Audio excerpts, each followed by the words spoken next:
Hi guys, welcome back to made minds. आज का video हम लाए हैं आपके लिए how to become a commercial pilot. ये स्ट्रीम जो है ये थोड़ी अलग है। ये मतलब तुम्हारी बेसिक इंजीनियरिंग और तुम्हें कोई डिग्री करनी है उससे अलग है, तो इसकी रिक्वायरमेंट्स और जिस प्रोसीजर में तुम अप्लाई करते हो वो भी अलग है। तो आज हम देखते हैं और आपके मैक्सिमम डाउट सॉल्व करने की कोशिश करेंगे। इसके बाद भी अगर आपको इसके रिलेटेड कुछ भी डाउट हुआ, हमेशा की तरह आप नीचे कमेंट कर सकते हैं या हमारे इंस्टाग्राम पे हमें टेक्स्ट कर सकते हैं। तो आइए सीधे चलते हैं हम कि कमर्शियल पायलट बनते कैसे। पहले स्टेप से आखिरी स्टेप हम सारा कवर करेंगे।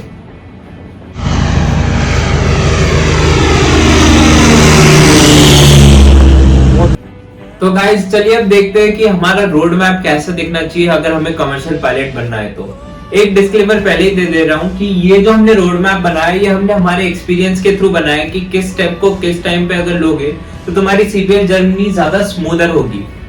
तो अगर चाहो तो इसको फॉलो कर सकते हो। एक दो स्टेप अगर तुम नीचे अपनी कन्वीनियंस के अकॉर्डिंग करना चाहते हो तो भी कर सकते हो, पर बेसिकली ये A to Z हमने सब कवर करा है। तुम्हें ये सारे स्टेप्स कंप्लीट करने पड़ेंगे ही अगर तुम्हें इन दी एंड कमर्शियल पायलट बनना है। तो हम फर्स्ट स्टेप देखते हैं जो कि हम रेकमेंड करते हैं कि अगर तुम्हें सीपीएल जर्नी में कोई भी इन्वेस्टमेंट करनी है तो अगर कोई भी इन्वेस्टमेंट करने से पहले एक चीज जरूर करा लेना कि तुम मेडिकली फिट हो कि नहीं, ये चेक करना है हमें। तो मेडिकली फिट हो या नहीं ये सीपीएल में कैसे होता है, इसके हमारे दो मेडिकल होते हैं, एक क्लास 2 मेडिकल होता है और एक क्लास 1 मेडिकल होता है। ठीक है, तो क्लास 2 मेडिकल हम रेकमेंड करते हैं कि सबसे पहले करवा लो, ये बेसिक रिक्वायरमेंट है ही है। तो क्लास 2 मेडिकल तुम्हारा फुल बॉडी मेडिकल चेकअप होता है जिसमें तुम्हारी पूरी बॉडी हियरिंग से लेके आई साइट और हार्ट रेट, ईसीजी सब कुछ चेक करता है। और जो भी ये क्लास 2 मेडिकल कंडक्ट करते हैं वो एक सर्टिफाइड डॉक्टर्स की लिस्ट होती है जो कि हम आपको डिस्क्रिप्शन लिंक में बता देंगे। अपने घर के आसपास देखो, जो भी अगर तुम्हारे आसपास कोई मेडिकल डॉक्टर है अवेलेबल उसको कॉल करो, उससे अपॉइंटमेंट लो और उससे अगर कोई भी डाउट है तुम्हारे मेडिकल के रिलेटेड तो तुम उससे पूछ सकते हो एंड आई एम श्योर कि वो तुम्हारी जरूर हेल्प करेंगे। अब हम बेसिकली एलिजिबिलिटी देख लेते हैं कि क्लास 2 तुम कब करा सकते हो। क्लास 2 मेडिकल तुम तभी करा सकते हो जब तुम एटलीस्ट 16 इयर्स ऑफ एज हो तुम्हारी और तुम 10th पास हो। और जिससे भी तुम अपना क्लास 2 मेडिकल की रिपोर्ट्स करवाओगे इंश्योर कर लेना कि वो लैब या हॉस्पिटल NABL या NABH सर्टिफाइड होनी चाहिए। ये बहुत ही इंपॉर्टेंट है। तुम्हारी रिपोर्ट्स जो आनी चाहिए वो NABL या NABH सर्टिफाइड लैब या हॉस्पिटल से आनी चाहिए। अब अप्रोक्स खर्चा तुम्हारा क्लास 2 मेडिकल के में कितना लगता है, 10,000 के आसपास तुम्हारा अप्रोक्सीमेट खर्चा लग जाएगा। प्लेस टू प्लेस डिफर कर सकता है, डॉक्टर टू डॉक्टर डिफर कर सकता है। जो तुम्हारी क्लास 2 की वैलिडिटी है 2 साल की है, तो मतलब एक बार करा लिया, अब उसके 2 साल बाद तुम्हें वापस ये क्लास 2 मेडिकल कराना ही पड़ेगा। और हम जो क्लास 2 मेडिकल के लिए अप्लाई करते हैं वो एक EGCA करके वेबसाइट होती है, उसकी लिंक भी हम डिस्क्रिप्शन में डाल देंगे। उधर जाके तुम पहले अपनी एक आईडी बनाते हो और उसके बाद वहां से अप्लाई करते हो। अगर तुम्हें कोई भी डाउट आ रहा है EGCA से या कुछ भी तो तुम अपने जो मेडिकल डॉक्टर है उसको भी कॉल कर सकते हो, वो भी तुम्हारी हेल्प कर देगा। अब चलते हैं हमारे नेक्स्ट स्टेप पे जो है एलिजिबिलिटी क्राइटेरिया कि तुम्हें अगर देखना है कि तुम एलिजिबल हो कि नहीं कमर्शियल पायलट बनने के लिए, तो बेसिक क्राइटेरिया तुम्हारे फुलफिल होने चाहिए। एलिजिबिलिटी क्या है to apply for commercial pilot licence. So basically 10+2 pass होना चाहिए विद फिजिक्स एंड मैथ्स। ये अभी कंपलसरी है कि आपको 10+2 में फिजिक्स एंड मैथ्स होना चाहिए एंड आपके पासिंग मार्क्स होने चाहिए। बेसिकली सीपीएल की रिक्वायरमेंट में सिर्फ यही लिखा है कि आप पे पासिंग मार्क्स होने चाहिए, बट अगर आगे जाके आप एयरलाइंस में अप्लाई करोगे तब वहाँ पे रिक्वायरमेंट आती है 60% पासिंग मार्क्स होने चाहिए। तो उससे हम पहले रिकमेंड करते हैं कि आप अच्छे मार्क्स से पास हो 10+2 में, जिससे आपको आगे जाके दिक्कत ना हो। फिर अगर आप कॉमर्स या आर्ट स्ट्रीम से हो and then you want to become a commercial pilot licence, तो आप NIOS से फिजिक्स एंड मैथ्स क्लियर कर सकते हो जो कि हर 2 महीने में होते हैं। तो बेसिकली आपकी एलिजिबिलिटी थी कि आपको 10+2 में फिजिक्स एंड मैथ्स होना चाहिए, अच्छे मार्क्स होने चाहिए। एंड अगर आप पे कॉमर्स है या आर्ट्स है तो आप NIOS से एग्जाम क्लियर कर सकते हो फिजिक्स एंड मैथ्स का।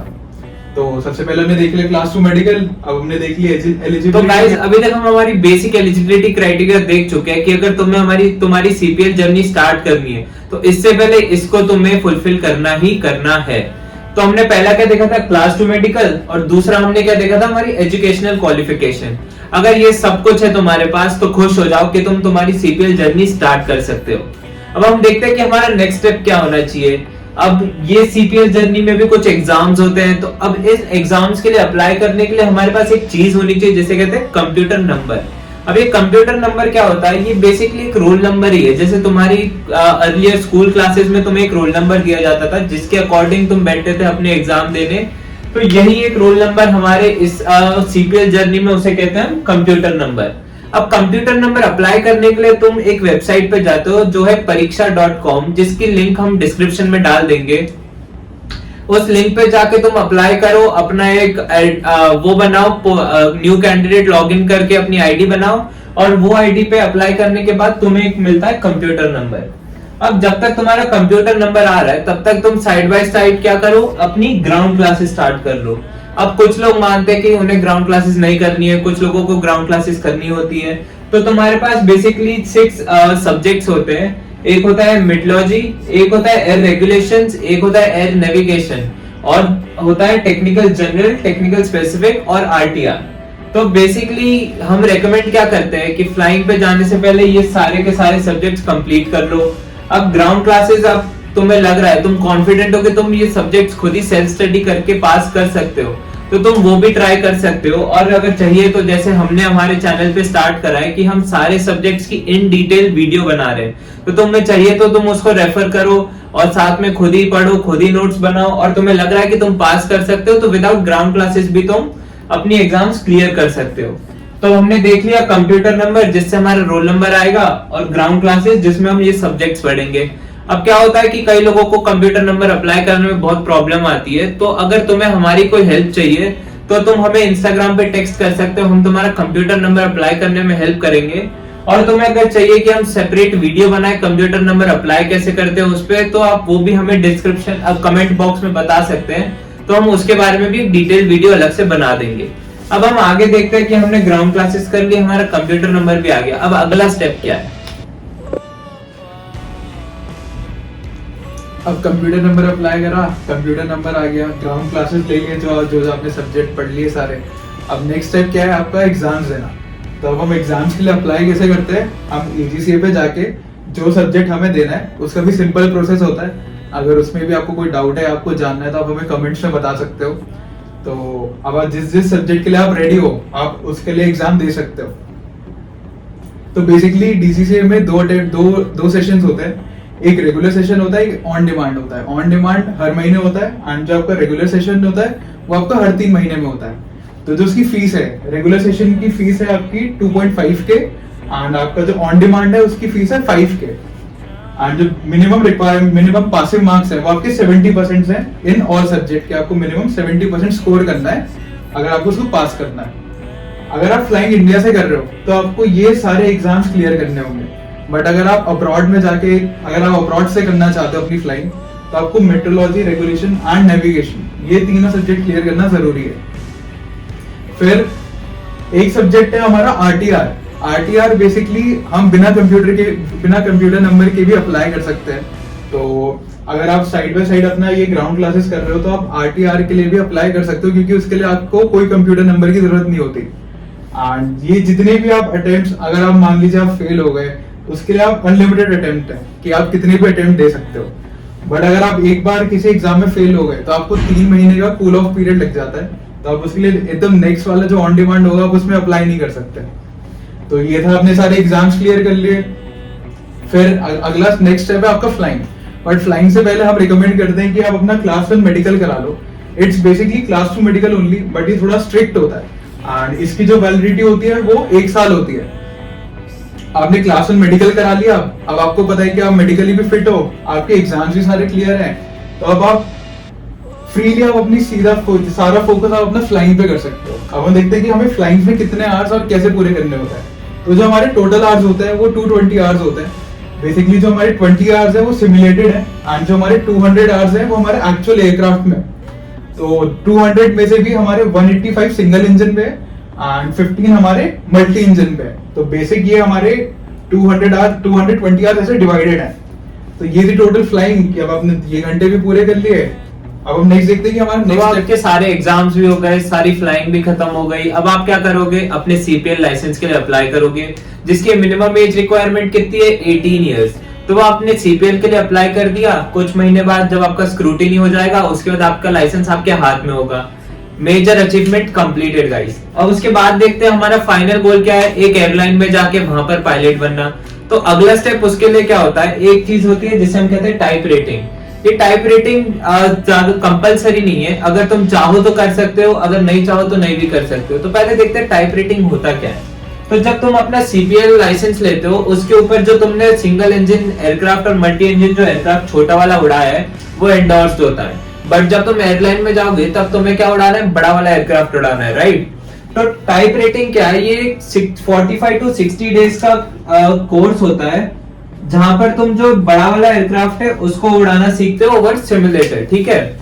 तो ये जब तुम 45 to 60 डेज का कोर्स खत्म कर ले तो जो तुम्हारा बड़ा एयरक्राफ्ट है, जैसे तुम्हारा एयरबस हो गया, A320 या बोइंग हो गया, जो भी तुम्हें अपनी इच्छा से उड़ाना है या मार्केट कंडीशंस को देखते हुए तुम सिलेक्ट करते हो, उसको तुम टाइप रेटिंग करोगे और अपने सीपीएल पे एंडोर्स करवा दोगे। अब टाइप रेटिंग कंपलसरी क्यों नहीं है, मैं ऐसा क्यों कह रहा हूँ, क्योंकि कई बार क्या होता है कि एयरलाइन सीपीएल वैकेंसी भी निकालती है, जिसमें क्या है, अगर तुम्हारे पास सिर्फ सीपीएल लाइसेंस है तो तुम उसके बेसिस में भी एयरलाइन में अप्लाई कर सकते हो, और फिर लेटर ऑन एयरलाइन तुमसे पैसे लेगी फॉर टाइप रेटिंग और एयरलाइन ट्रेनिंग के लिए। तो अगर तुम्हारे पास टाइप रेटिंग है तो तुम सीधा एयरलाइन में जा सकते हो, और एयरलाइन थोड़ा प्रेफर भी करेगी क्योंकि उनका थोड़ा हेडेक हट जाएगा तुम्हें टाइप रेटिंग करवाने का, ठीक है। तो अभी टाइप रेटिंग ओवर यू है, ओवर योर डिस्क्रिप्शन है। अगर तुम्हारे पास पैसे हैं तो टाइप रेटिंग कर लो, अगर नहीं है तो सीपीएल वैकेंसी के लिए भी वेट कर सकते हो। अगला क्या प्रोसीजर है, एयरलाइन सिलेक्शन। सबसे इंपॉर्टेंट डू और डाई सिचुएशन है गाइस, ये क्लियर हो गया, इसके बाद तुम अपने गोल को अपनी एकदम सामने ही देखोगे। तो एयरलाइन सिलेक्शन क्या होता है, इसमें basically airline to airline differ करता है कि वो कौन से स्टेजेस रख रही है अपने कैडेट्स को सिलेक्ट करने के लिए। अगर वो सीपीएल वैकेंसी निकाल रही है या टाइप रेटिंग वैकेंसी निकाल रही है, अगर तुम्हारा एयरक्राफ्ट टाइप रेटेड है, उसकी वैकेंसी है कि नहीं है, उसके बेसिस पे तुम अपने एयरलाइन सिलेक्ट कर सकते हो। अब एयरलाइन ने वैकेंसी निकाली, उसमें तुमने अप्लाई करा, उसके बाद क्या होता है, एयरलाइन रिटर्न एग्जाम कंडक्ट करती है, साइकोमेट्रिक एग्जाम्स कंडक्ट करती है, फिर तुम्हारा अगर फ्लाइंग में बहुत बड़ा गैप है तो वो तुम्हारी सिमुलेटर टेस्ट भी लेती है, और इंटरव्यू और जीडी। ये मतलब एयरलाइन टू एयरलाइन डिफर करता है कि वो कौन से एग्जाम्स कंडक्ट करेगी to select its candidate. Airline selection भी हो गया। अब एयरलाइन सिलेक्शन होने के बाद हर एयरलाइन के अलग अलग एसओपी होंगे, तो एयरलाइन फिर उस हिसाब से अपने कैडेट्स को देती है ट्रेनिंग। वो ट्रेनिंग होने के बाद तुम अपने क्या बन जाते हो, पायलट बन जाओगे, जूनियर फर्स्ट ऑफिसर बन जाओगे, तुम अपना ड्रीम अचीव कर चुके हो। उसके बाद सिर्फ फ्लाइंग और फ्लाइंग है। तो ये था तुम्हारा basic road map, how to become a commercial pilot. हमने सब कवर करने की कोशिश करी है, हमसे जहां होगा हम तुम्हारी हेल्प कर देंगे। जैसे हम बता चुके, अगर तुम्हें कंप्यूटर नंबर में हेल्प चाहिए, अप्लाई करने में हेल्प चाहिए, हमें इंस्टाग्राम पे टेक्स्ट कर दो। अगर तुम्हें एग्जाम्स अप्लाई करने में प्रॉब्लम आ रही है, उसके लिए भी तुम हमें टेक्स्ट कर सकते हो। अगर तुम्हें ग्राउंड क्लासेस चाहिए, तो ये हम पहले ही बता चुके हैं कि हम हमारे चैनल पे भी ग्राउंड क्लासेस जितना ही डिटेल वीडियो हर सब्जेक्ट के बारे में अपलोड कर रहे हैं, तो तुम चाहे तो अपनी वहां से स्टडी शुरू कर सकते हो। और मेडिकल और क्लास 2 क्लास 1 मेडिकल के डॉक्टर्स की लिस्ट भी हम नीचे अपलोड कर देंगे। तो बेसिकली हमने इंडेक्स सारा कुछ कवर कर दिया जो तुम्हें जानना है कमर्शियल पायलट बनने के लिए। आई होप कि तुम्हें सब समझ आ गया और तुम्हारी लाइफ में हमने थोड़ी वैल्यू ऐड करी हो। और हमारी अगर वीडियो तुम्हें अच्छी लगी हो, इंफॉर्मेटिव लगी, तो please like, share and subscribe करें, और अपने फ्यूचर कमर्शियल पायलट दोस्तों को भी बताएं कि कैसे वो कमर्शियल पायलट की जर्नी शुरू कर सकते हैं। Thank you.